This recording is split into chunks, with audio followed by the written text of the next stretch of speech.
Evangelho que escreveu João, capítulo de número 11, nós vamos ler o menor versículo da Bíblia.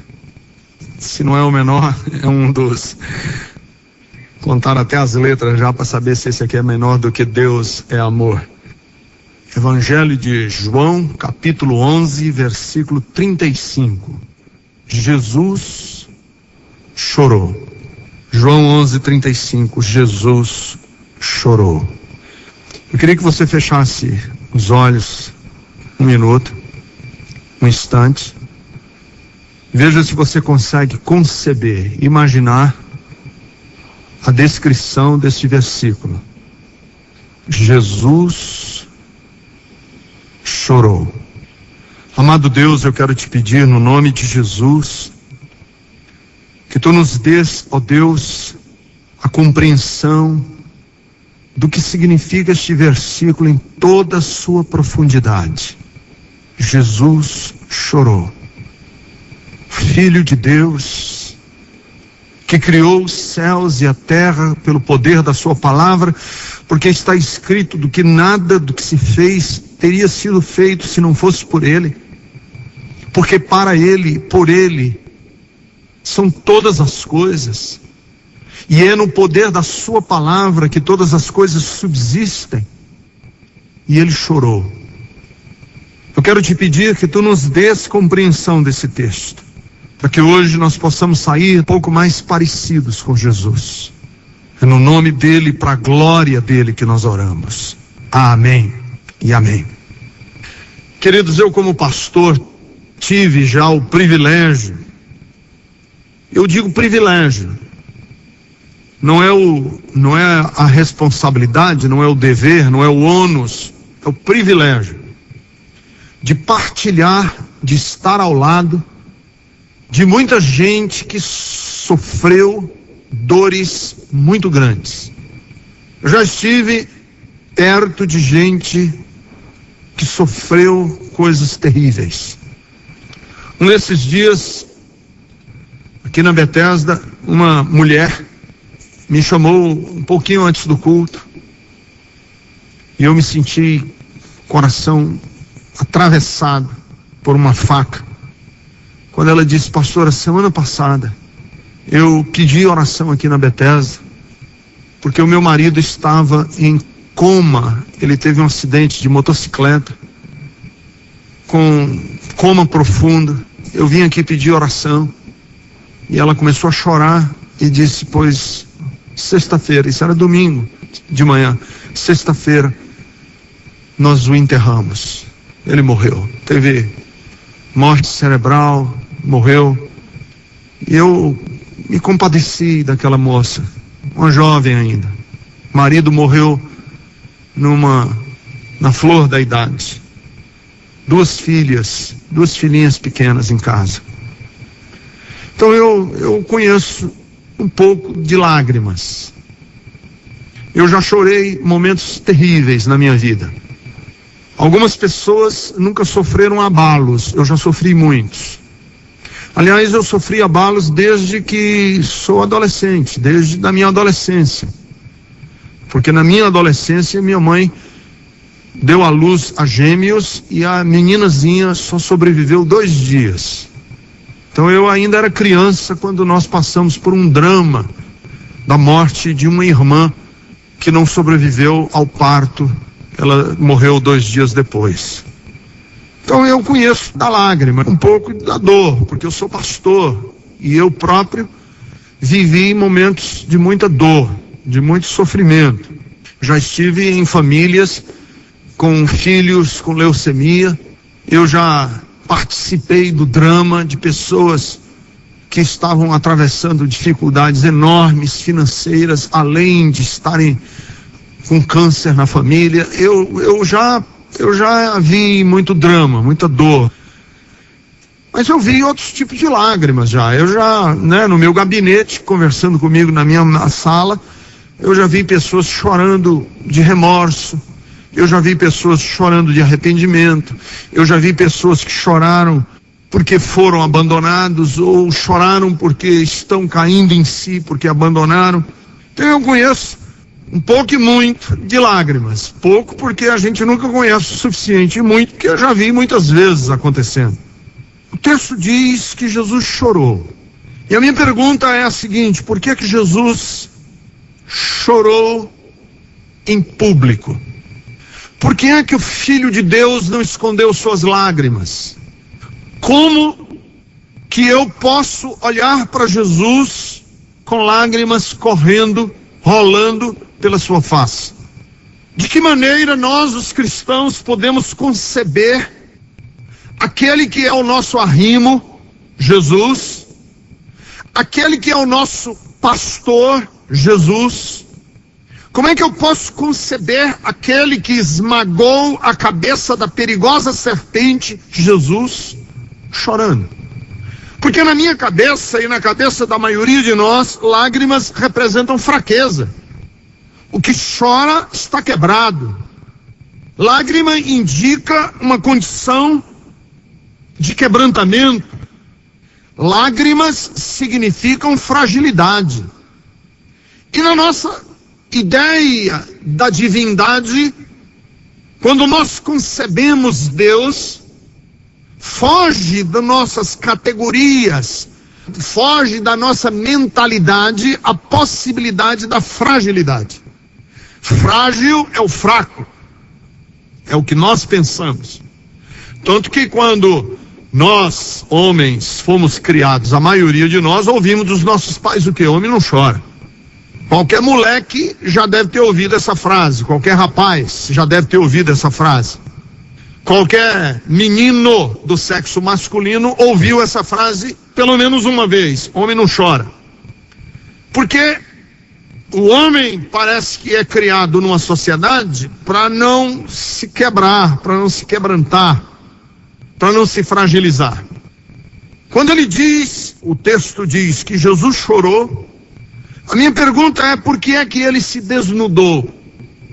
Por que é que Jesus se deixou ver chorando, inclusive? Por que é que ele não teve vergonha de... Porque o choro de Jesus foi público. Foi numa situação em que havia gente ao redor. Quando o texto do versículo 35 diz que Jesus chorou, o contexto foi a morte de Lázaro, que era amigo dele, e que já estava sepultado há 4 dias. É uma situação em que a família de Lázaro está devastada. Marta e Maria estão tontas, estão perdidas, estão sem saber o que fazer.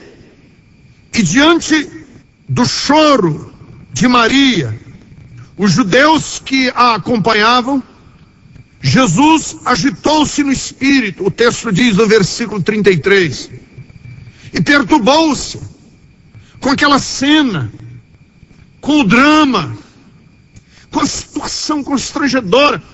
Ele não ficou impassível, frio, uma pedra.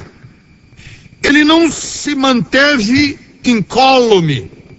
Não, o texto diz no versículo 33 que ele se agitou no espírito, que ele se perturbou com aquela cena, com o drama da morte, com a perda, com a saudade, com o vazio.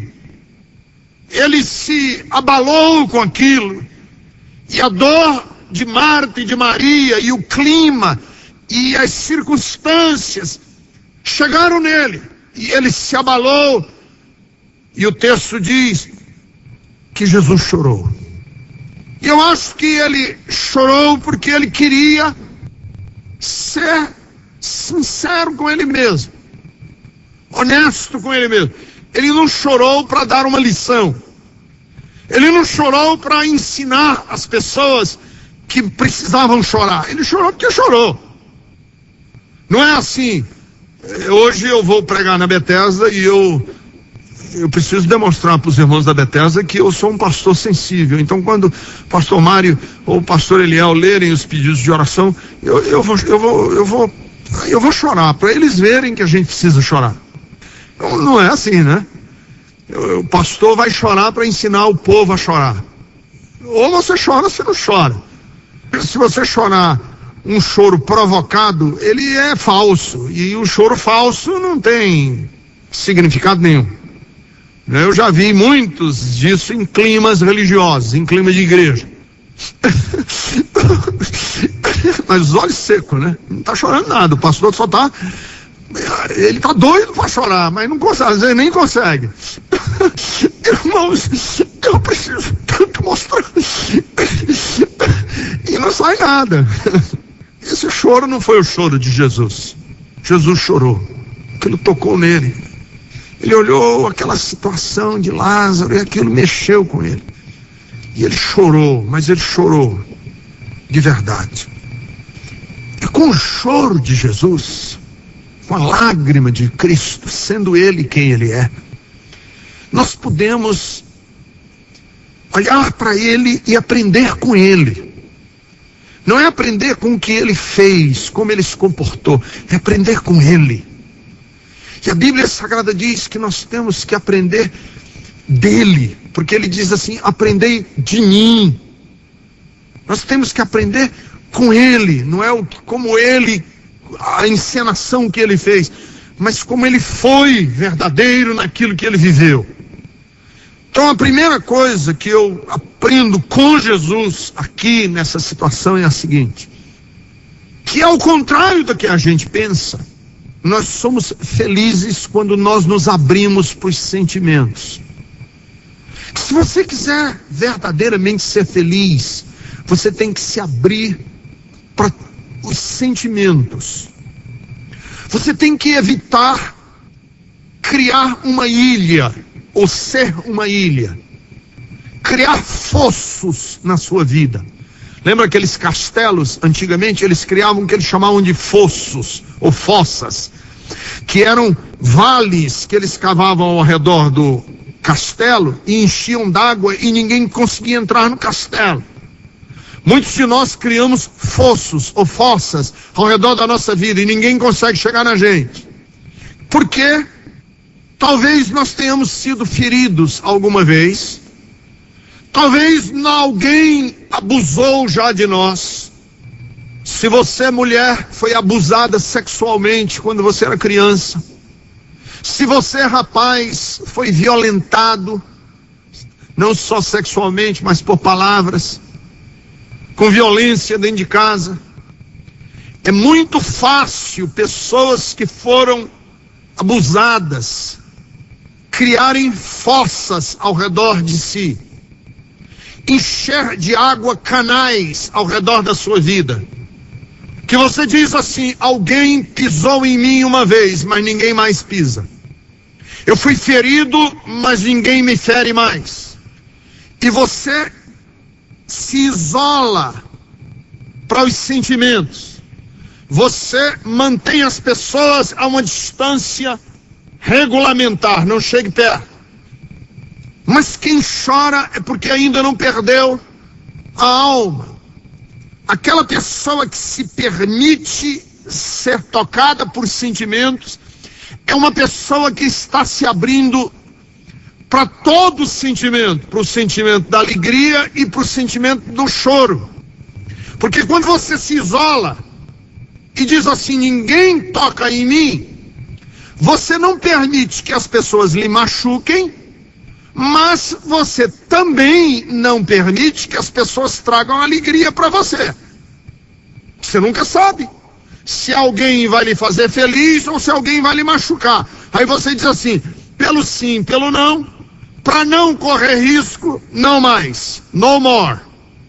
Não chegue perto de mim. Eu não quero sentimento de espécie alguma. E quando nós adotamos essa postura, nós atrofiamos a nossa alma. Nós fechamos o nosso coração.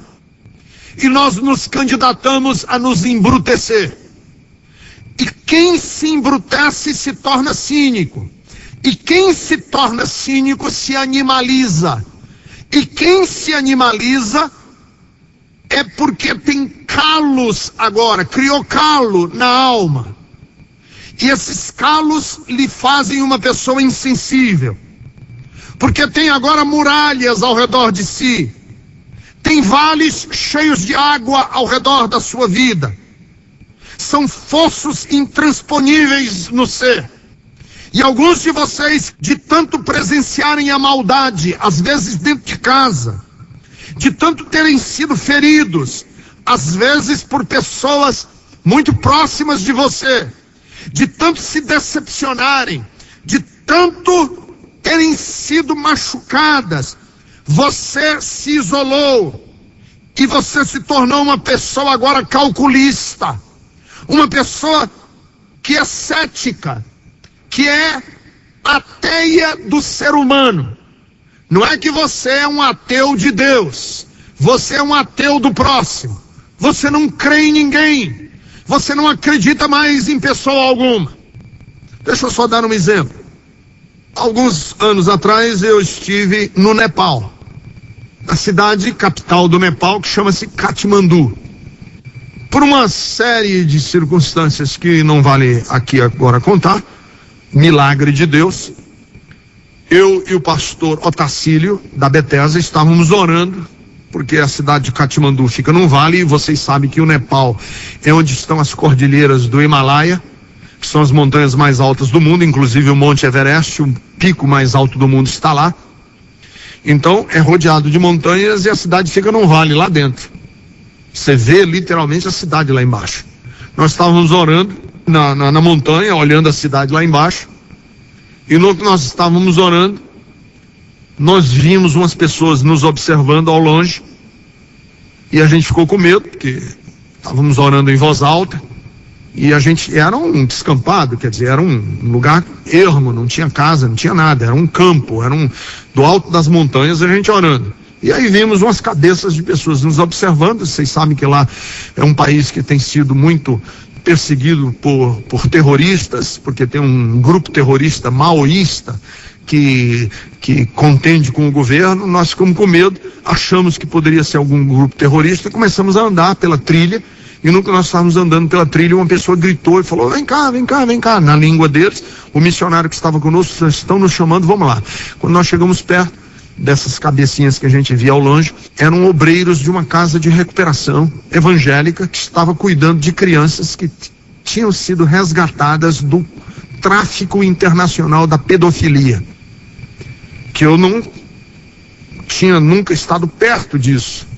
Que na Ásia, Tailândia, Singapura, Malásia, aquela região da Ásia, tem um comércio de pedofilia.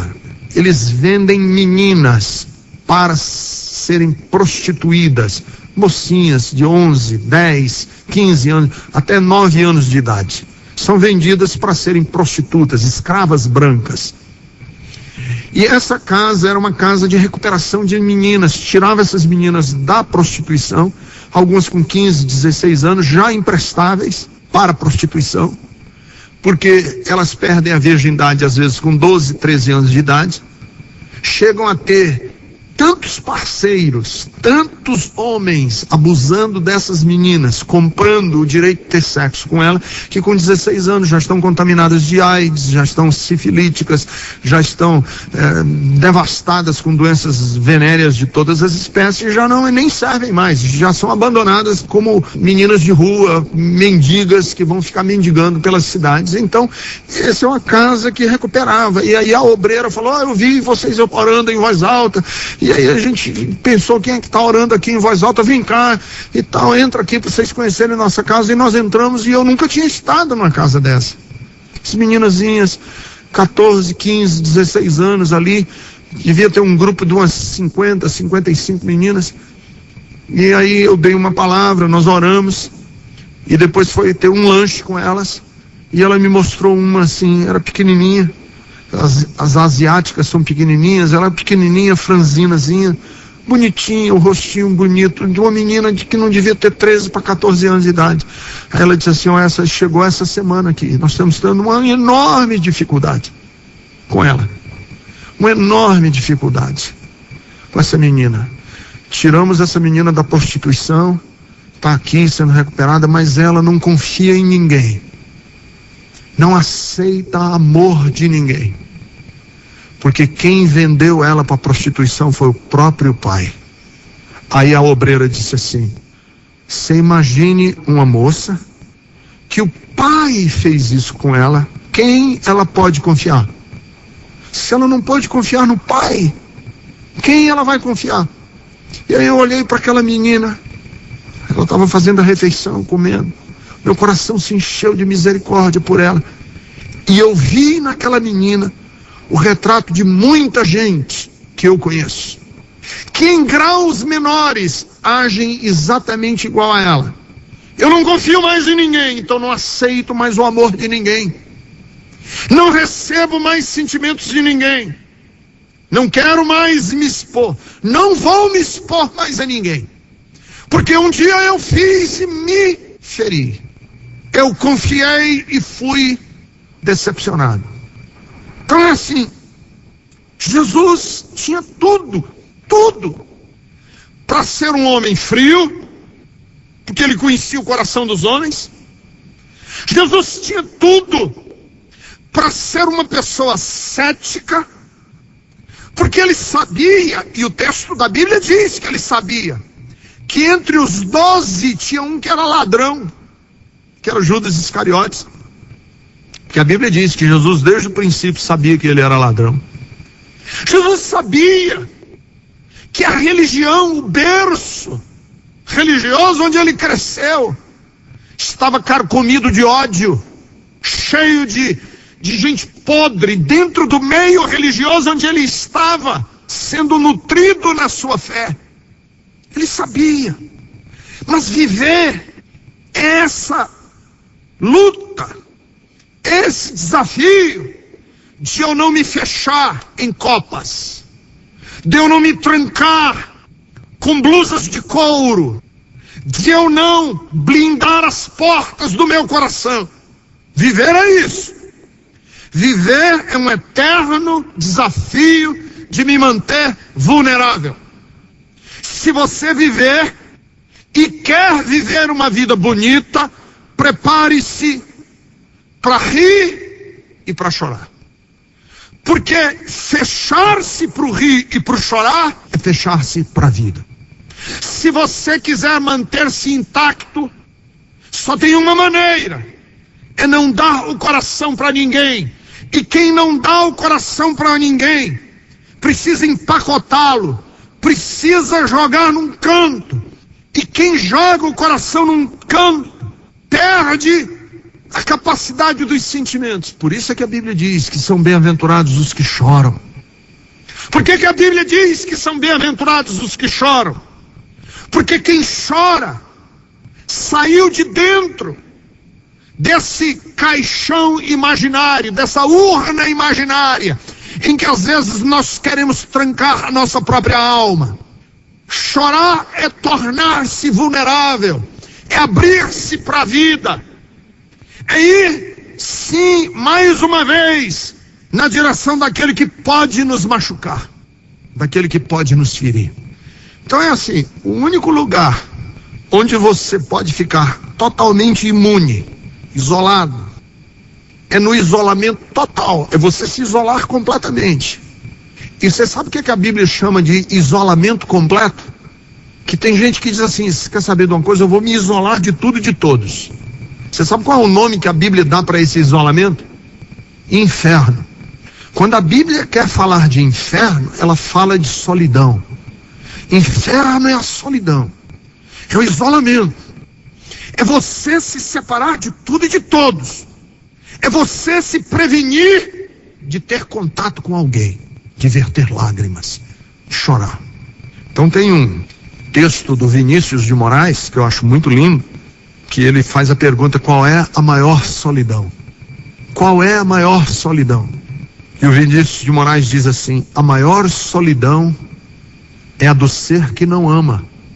A maior solidão é a do ser que se ausenta, que se defende, que se fecha, que se recusa a participar da vida humana. A maior solidão, diz ele, o poeta, é a do homem encerrado em si mesmo, no absoluto de si mesmo, e que não dá a quem pede o que ele pode dar de amor, de amizade e de socorro. O maior solitário é o que tem medo de amar, é o que tem medo de ferir e de ferir-se. O maior solitário é o ser casto, casto da mulher, do amigo, do povo, do mundo. Ele queima como uma lâmpada triste, cujo reflexo entristece tudo em torno. Ele é a angústia do mundo que o reflete. Ele é o que se recusa às verdadeiras fontes da emoção, as que são patrimônios de todo.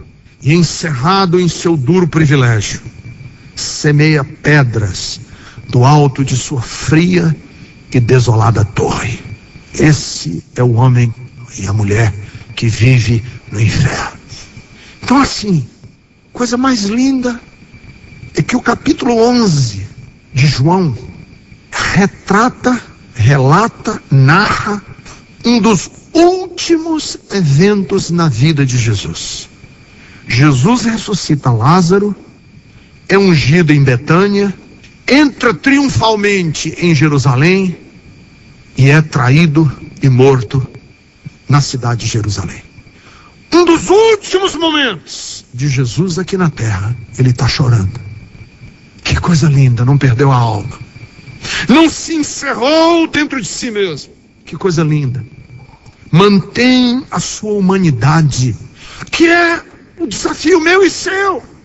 Porque quando eu me tranco para a possibilidade do sentimento, do afeto, eu me tranco para a possibilidade da dor também. Mas quando eu me tranco para a possibilidade da dor, eu me tranco para a possibilidade de ser tocado por qualquer coisa. Nada mais chega em mim. E se o próprio Deus quisesse falar comigo, ele encontraria em mim um coração duro. E vocês sabem o que a Bíblia fala do coração duro? Na parábola do semeador? O coração duro é aquele que a semente bate e não fertiliza, não germina. A semente vem, mas ela não é frutífera. E aí vem as aves do céu e roubam as sementes que foram semeadas. E aí perguntaram para Jesus: que aves do céu são essas? E Jesus deu a interpretação: as aves do céu são os demônios, é o diabo que vem roubar aquilo que foi semeado no coração das pessoas. É o inimigo da sua alma. Então é assim, sobre tudo que nós temos que preservar. O que é que nós temos que preservar? O nosso coração. Eu não quero viver uma vida que os últimos eventos da minha vida digam assim para mim: cara, eu encontrei o Ricardo Gondim. Você lembra dele? Ele era uma pessoa humana, lembra que ele era uma pessoa sensível? Pois eu encontrei, o cara tá frio. Ele tem um ar de aço inoxidável. O olho dele parece um punhal. Ele se tornou um homem duro. Não quero isso. Eu quero terminar os meus dias com um coração sensível. A dor, lógico, mas também a felicidade. A felicidade, lógico, mas também a dor. Porque quando nós somos sensíveis, Deus pode falar com a gente. O poder de Deus pode se manifestar na nossa vida. Então, mulher, você que foi ferida já na sua vida, você que já passou por decepções, você que disse: olha, a partir de agora eu vou ser outra pessoa, não faça isso, porque você está conspirando contra você mesmo. Você que está aqui hoje, que diz assim: já passei por muitas igrejas, já ouvi um monte de pastor falar um monte de coisa, mas quer saber de uma coisa? Eu vou ser outro. Não faça isso. Não faça isso. Porque quando você faz isso, você se fecha para a possibilidade de um anjo estar pregando. Não é nem o pastor, é um anjo. E você não vai ouvir. Porque você, quando diz assim: eu não ouço mais ninguém, você não ouve mais ninguém. Nem o anjo. Então, essa possibilidade da gente se abrir para qualquer coisa, andar na vida vulnerável, é a beleza que eu aprendo em Jesus. Mas tem uma outra coisa, segunda, é que Jesus foi autêntico. É muito lindo isso, ele ser autêntico. Assim, Jesus não precisa representar. Porque é interessante que no capítulo 11 ele chora, mas no capítulo 12 ele entra triunfalmente em Jerusalém. Só no capítulo 12, versículo 12, ele já entra triunfalmente em Jerusalém, o povo com palmas, com folhas de palmeira, gritando: Hosana, Hosana, o que vem em nome do Senhor. Ele montado num jumentinho, a cidade fazendo festa para ele. E eu fico imaginando essa coisa de fazer um tipo, de representar bem. Eu tenho que representar bem o papel de Messias, né? Vou entrar em Jerusalém, o povo vai fazer festa, lava essas lágrimas, não chora, e se chorar vai se esconder ali naquele canto e chora no canto ali para ninguém lhe ver. Esconda, escamoteie, joga para debaixo do tapete quem você é. Mostre para os outros só o seu lado forte. Nunca revele a sua fraqueza, porque quem revela a fraqueza abre a possibilidade do outro montar nas suas costas. Não foi assim que a gente aprendeu a sobreviver? Não é assim que a sociedade nos ensina a sobreviver? Mesmo que você esteja fraco, não demonstre. Essa é a ideia que nós temos. Represente. Porque os fracos são pisados pelo mundo. Então a gente começa a criar uma personagem que não sou mais eu. Sou o que os outros esperam que eu represente. E aí o problema é que a gente começa a colocar máscara, né? A máscara do forte, a máscara do poderoso, a máscara do que não se dobra jamais. Aí um dia a gente vai querer tirar a máscara e ela tá pregada na cara da gente. Um dia você quer tirar a máscara, não sai mais. Você passa a ser o personagem que você passou a encarnar. Você não sabe mais quem você é. E Jesus se recusa a isso. Jesus não representa papéis, ele é quem ele é. Ele não tenta impressionar o povo ao redor, ele é quem ele é. Eu sou o que sou. Gostou? Não. Não posso fazer outra coisa, só esse. É isso aqui, ó. E muita gente não gostou. Pior é isso, e muita gente não gostou. Não. Você não vai ser assim, não. Você vai ser diferente. Jesus não é assim. Porque uma vez Jesus disse: olha, eu vou para Jerusalém e vou ser morto lá, vou ser traído, eu vou morrer em Jerusalém. Pedro disse: não. Longe de ti esse papel.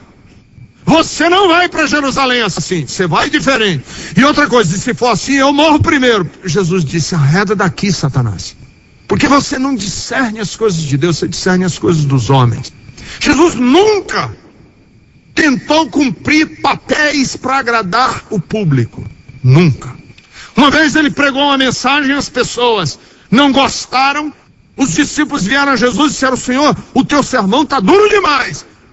Pega mais leve, porque nós estamos num negócio aqui de juntar gente, e pregando duro como você está pregando, a gente não junta gente. E tem muita gente indo embora. Eu acho melhor o senhor mudar o tom.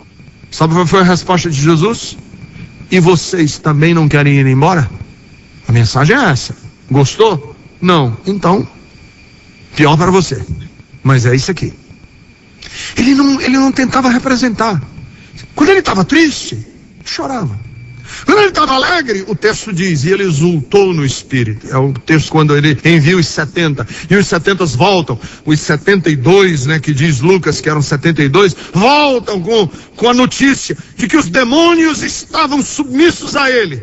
A Bíblia diz assim, que Jesus exultou no Espírito e disse: eu vi Satanás caindo como um raio do céu. Contudo, não se alegrem, porque os demônios lhes são sujeitos. Alegrem-se antes, porque o nome de vocês está escrito no livro da vida. Mas ele, quando é para ficar feliz, ele está feliz. Mas quando ele está abatido, ele está abatido.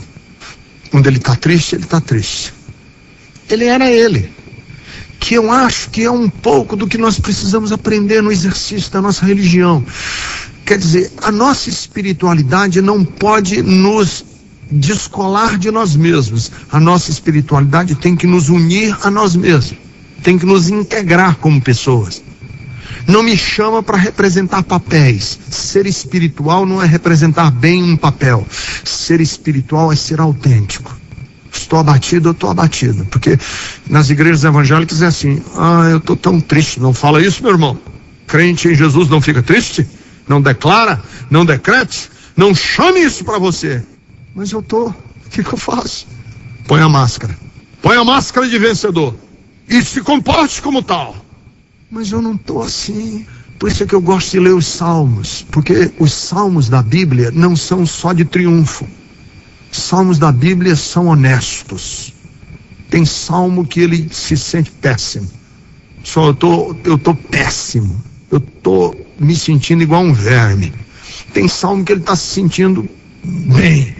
Salto muralha. Hoje eu estou bem. Qualquer coisa que estiver na minha frente, eu vou arrebentar. Mas tem horas que ele está assim: Senhor, minha alma está tão abatida dentro de mim. Porque nós somos assim ou não? Quem é que é uma constância? Um monumento de constância? Ninguém. Todos nós somos assim. E Jesus também foi assim, porque ele era humano. Tinha momentos que Jesus dizia assim: até quando eu vou ter que suportar essa geração incrédula e perversa? Isso é expressão de pastor. Imagine eu me levantar na igreja e dizer assim: até quando eu vou ter que aguentar vocês, Bethesda? Jesus, me leva logo, eu não aguento mais ser pastor dessa igreja. Vocês iam se escandalizar, mas Jesus teve um dia que disse isso para o grupo: até quando eu vou ter que suportar essa geração incrédula e perversa? E teve um momento que ele, no Getsêmani, angustiado, ele disse assim: a minha alma está triste, e triste até a morte. Sabe quem disse isso? Jesus.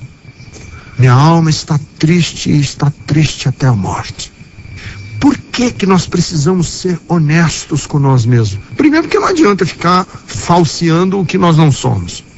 Segundo, porque Deus honra o coração sincero. Deus honra quem é honesto.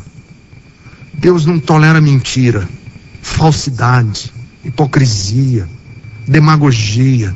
Deus, não é de Deus isso. Primeiro, é inútil você ficar falseando o que você não é. É inútil, não adianta, não vai a lugar nenhum isso. Segundo, porque Deus vê o que vê. Deus não vê a falsidade, Deus vê a realidade. Deus não vê máscara, Deus vê o coração.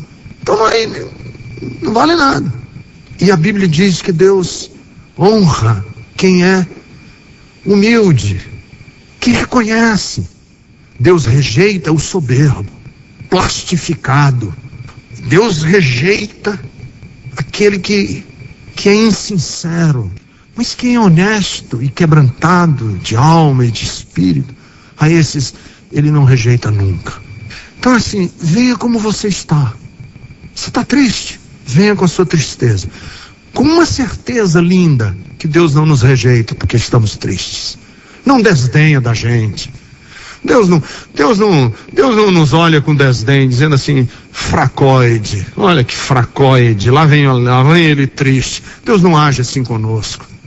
Deus não pega uma mulher que está quebrantada e olha para ela e diz assim: sua bobinha, fraquinha, bestinha, venha cá. Deus não trata a gente assim. Deus nos trata com o máximo de dignidade que é possível o ser humano imaginar, e ainda mais do que isso, porque é eterna a dignidade com que Deus trata cada pessoa. Ele conhece a nossa estrutura. Venha como você está triste, coloque ao pé dele, porque você vai ver que Deus não vai chutar um filho e uma filha. Nunca fez isso. Nunca fez isso. E nunca fará com você. Ele ama o quebrantado, o fraco, o débil, o que errou, o que fracassou, e que vem com as mãos vazias, dizendo: Senhor, eu não tenho nada para te apresentar, a única coisa que eu tenho são as minhas mãos vazias. Aqui estão, Senhor, os cacos da minha vida, quebrei minha vida toda, e aqui eu venho. Deus diz assim: pois traga os cacos. Só uma coisa eu peço: traga todos. Deixe nenhum pedaço fora, traga todos os cacos, que eu vou fazer de você um vaso novo. Eu vou recomeçar a sua vida, eu vou reestruturar a sua vida. Que é a história de Lázaro. Jesus chorou, e das lágrimas de Jesus tem uma ressurreição. Lázaro ressuscita. Eu creio que o que fertilizou o que adubou essa ressurreição foram as lágrimas de Jesus. As lágrimas de Jesus. Então é assim, traga suas lágrimas. Você diz assim, pastor, eu estou feliz, traga sua felicidade, que Deus não desdenha da nossa felicidade, Deus não tem inveja da nossa felicidade. Eu tenho um amigo que ele é tão pessimista que ele às vezes diz assim para mim, cara, as coisas estão indo tão bem que eu estou até com medo. Está indo tudo tão bem que eu estou até com medo. Eu digo, medo do quê, rapaz? Não tenho, eu estou com medo, porque quando as coisas começam a ir assim muito bem, Deus já começa a preparar uma tribulaçãozinha. Eu digo, cara, que visão é essa que você tem de Deus? Deus não é assim, venha. Deus quer celebrar conosco a nossa felicidade, os nossos triunfos. Deus quer sentar na mesa da festa conosco, como Ele quer estar conosco, da mesma maneira, quando nós estamos na casa do choro, da lágrima, no velório. Ele está com a gente.